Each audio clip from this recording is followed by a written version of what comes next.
At 12:43 a.m., January 24, 1961, a B-52 bomber broke apart at 12,000 feet over Goldsboro, North Carolina.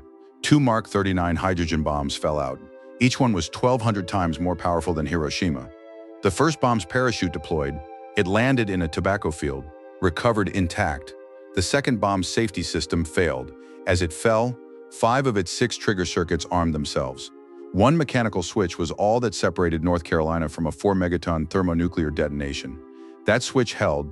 That was the closest the United States ever came to nuking itself by accident. It was not the only time it came close.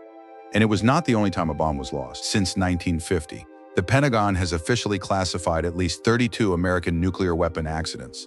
They have a name for it: Broken Arrow. Of those 32, 6 American nuclear bombs are still missing. They were dropped, jettisoned, or sunk.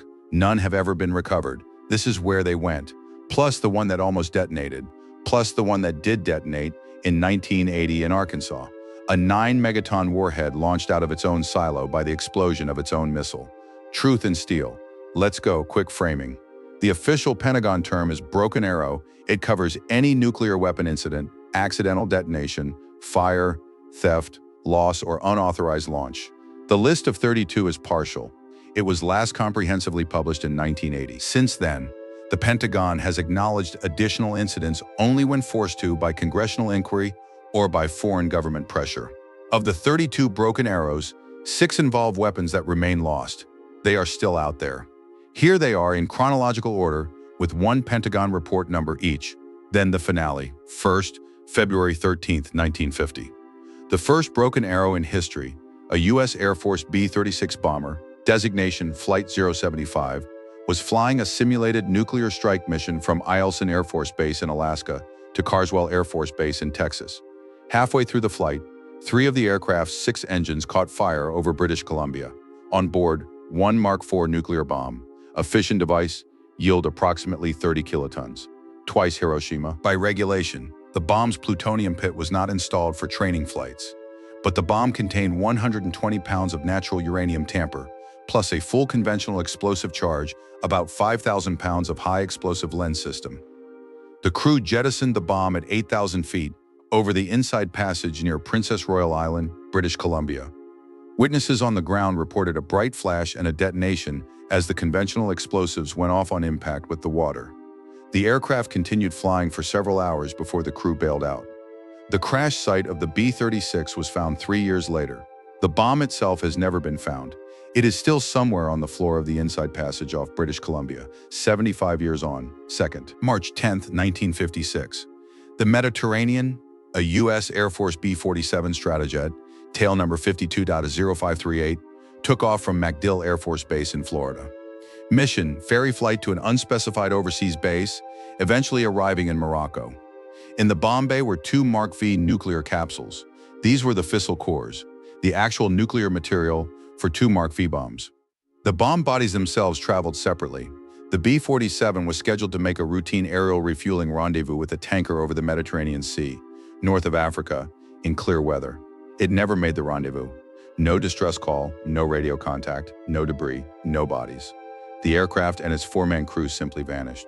Search operations covered 10,000 square miles. Nothing was found. The 2 Mark V capsules, containing approximately 11 kilograms of weapons-grade uranium between them, are still officially listed as lost. They are presumed to be on the Mediterranean seabed somewhere between Florida and Morocco. The water depth in that region averages 3,000 meters. The wreckage of the B-47 has never been found. 3rd February 5th, 1958. Off the coast of Georgia, a U.S. Air Force B-47 bomber, flying a training mission out of Homestead Air Force Base in Florida, collided in midair with an F-86 Sabre fighter at 36,000 feet over Sea Island, Georgia. The F-86 pilot ejected safely. The B-47 lost most of its right wing. The bomber's pilot, Major Howard Richardson, had a problem. He was carrying a Mark 15 hydrogen bomb, yield 3.8 megatons, 250 Hiroshimas. He needed an emergency landing, but landing with a damaged airframe and a 7,600-pound thermonuclear weapon attached was extremely dangerous. Major Richardson made the call. He jettisoned the bomb. It dropped from 12,000 feet into the waters of Wassaw Sound near Tybee Island, Georgia, about 6 miles offshore. No detonation was observed. The Pentagon searched for 2.5 months, 9 ships, sonar, divers. The bomb was never found. In 2004, a private treasure hunter named Derek Duke claimed to have detected anomalous radiation readings in the sound. The Air Force investigated. They concluded the readings were from naturally occurring monazite sands. The Mark 15 hydrogen bomb is somewhere in the mud of Wassaw Sound, Georgia. It has been there since 1958.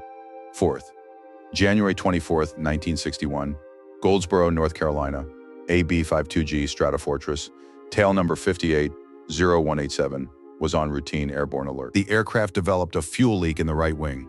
The pilot was ordered to land at Seymour Johnson Air Force Base nearby. During descent, the wing failed structurally. The aircraft broke apart at 12,000 feet. 5 of 8 crew bailed out. 3 were killed. On board 2 Mark 39 hydrogen bombs. Yield each 3.8 megatons. The aircraft's breakup ejected both weapons. Bomb number 1's parachute deployed normally.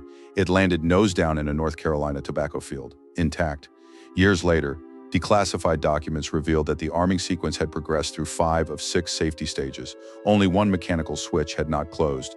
That switch was the only thing between Faro, North Carolina, and a 4-megaton thermonuclear detonation. Robert McNamara, Secretary of Defense, confirmed this in 1969.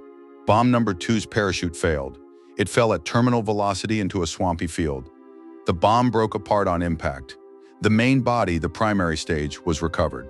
But the secondary stage, the thermonuclear secondary, containing approximately 90 pounds of uranium and lithium deuteride, buried itself 55 feet into water-saturated mud. Excavation was attempted. It hit the water table and was abandoned. The Air Force purchased the land surrounding the impact point and prohibited any digging. The uranium core of the second Mark 39 remains buried in the field at Faro, North Carolina. To this day, there is a marker by the side of the road. It does not say what is buried below. 5th, 1965. The Philippine Sea, a U.S. Navy A-4 Skyhawk attack aircraft, was being moved from the hangar deck to the flight deck of the USS Ticonderoga, an aircraft carrier operating between Vietnam and Japan. The Skyhawk was loaded with 1 B-43 hydrogen bomb. Yield 1 megaton, 66 Hiroshimas. Aircraft handling crew accidentally rolled the Skyhawk off elevator number 2 while it was at the partially open position. The pilot, Lieutenant Douglas Webster, was strapped into the cockpit, performing pre-flight checks. He was unable to bail out. The aircraft, the pilot, and the bomb fell into 16,000 feet of Pacific Ocean, approximately 80 miles east of the Ryukyu Islands, about 200 miles from Okinawa. The Navy classified the incident immediately. The bomb was officially listed only as a weapon lost in international waters. For 24 years, the United States government denied any nuclear weapon had been lost off Japan. The incident was finally acknowledged in 1989, after a Greenpeace investigation forced a congressional inquiry. By then, the location of the wreckage was uncertain. The current best estimate places it at 16,000 feet, well beyond what the Navy considers recoverable. The Skyhawk, the pilot, Lieutenant Webster, and the 1-megaton B-43 hydrogen bomb are still at the bottom of the Pacific Ocean. 6th, January 21, 1968.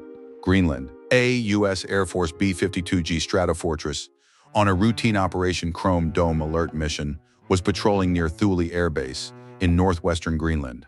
On board, 4 Mark 28 hydrogen bombs. Yield each 1.4 megatons, 5.6 megatons total in the bomb bay. A fire broke out in the crew compartment. 6 of 7 crew bailed out. 1 was killed. The aircraft crashed onto sea ice on the North Star Bay, 7 miles west of Thule Air Base.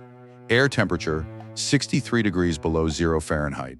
The high explosive components in all 4 nuclear bombs detonated on impact. The bombs were broken open. Plutonium was scattered across the ice. Operation Crested Ice. The cleanup lasted 9 months. It recovered most of the nuclear material. The ice and snow were vacuumed up, packed into barrels, and shipped to the United States for disposal. But examination of the recovered debris suggested that one of the 4 secondaries, the thermonuclear secondary stage of 1 bomb, was never accounted for. The Danish government acknowledged this in 1995. The Pentagon disputes it. If the missing secondary exists, it is either at the bottom of Wolstenholme Fjord, having melted through the ice, or it was carried out to sea by the spring thaw.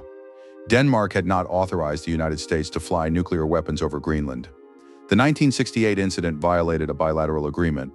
The Danish government extracted significant concessions from Washington after the crash. The cleanup workers, known as Project Crested Ice veterans, have since reported increased rates of cancer and other illnesses. Denmark provided them limited compensation in 2017. The United States did not, that is the six. All lost. Pause for a question. If you found a hydrogen bomb in Wassaw Sound, would you tell anybody? The Air Force has a hotline. It is 1-800 number. Comments below. The next one didn't sink. It detonated. 7th September 18, 1980. Damascus, Arkansas. In the early evening, a U.S. Air Force maintenance crew was performing routine inspection work on a Titan II intercontinental ballistic missile in Launch Complex 374-7 in rural Arkansas, about 50 miles north of Little Rock. The Titan II was the largest U.S. strategic missile, 110 feet tall, 320,000 pounds at launch. It carried a single W-53 thermonuclear warhead. Yield, 9 megatons. The largest nuclear warhead ever deployed by the United States military. 600 Hiroshimas in one weapon. 2 airmen were working on stage 2 of the missile, about 70 feet above the silo floor. One of them, Airman David Powell, age 21, was using a long socket wrench to remove pressure cap bolts from the second stage. He dropped the socket. The 8-pound steel socket fell 70 feet down the silo. It bounced off a structural member. It hit the missile's stage 1 fuel tank. It punctured the tank wall. Aerozine 50, the hypergolic hydrazine fuel used in the Titan II, began leaking into the silo. Hypergolic, meaning it ignites spontaneously on contact with the oxidizer in the other stage. It also auto-ignites if the vapor pressure rises high enough. The silo began to fill with fuel vapor. The Air Force evacuated the complex. They evacuated the town of Damascus. Hours passed. Specialists debated what to do. 8.5 hours after the socket was dropped, at 3 a.m. on September 19th, the missile detonated. The explosion tore the 750-ton concrete silo door off its hinges and launched it 300 feet into the air. It blew the Titan II's first stage entirely out of the silo, and it propelled the 9-megaton W-53 warhead, the largest nuclear warhead ever deployed by the United States, approximately 100 meters horizontally through the open silo door. It landed in a roadside ditch. The warhead's safety systems held. The thermonuclear secondary did not initiate. The plutonium primary did not initiate. The warhead's outer casing was intact, but it had been ejected from its delivery vehicle, hurled across a field, and landed unattended 100 meters from the silo. By an explosion, 1 airman, Senior Airman David Livingston, was killed in the blast. 21 others were injured. The town of Damascus was kept evacuated for 24 hours. The W-53 was retrieved at dawn, inspected, and returned to the active nuclear stockpile. This is the only known incident in which an operationally deployed American nuclear warhead was physically ejected by the detonation of its own delivery vehicle. It was the closest the United States has ever come to a thermonuclear accident on American soil. The Titan II program was retired 5 years later in 1985. The W-53 warhead was retired in 1987. The crater in Damascus, Arkansas, is still there. It is the size of a football field. There are cattle in it. The road sign at the entrance says nothing. 6 missing, 1 ejected. 32 officially classified broken arrows since 1950. The Pentagon stopped publishing the comprehensive list in 1980. There have certainly been more incidents since then. We do not know how many. The 6 missing bombs. The Mark IV is in the inside passage off British Columbia. The 2 Mark V cores are on the Mediterranean seabed. The Mark 15 is in the mud of Wassaw Sound. The Mark 28 secondary is somewhere under Greenland ice. The B-53 hydrogen bomb is in 16,000 feet of Pacific. The Mark 39 secondary is 55 feet under a North Carolina cornfield. None of them have ever been recovered. None of them will be.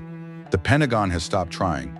The probability that any of these weapons retains the ability to yield fissile material to someone who finds it is, according to current Pentagon assessment, low. The probability they will all remain where they are forever is essentially 1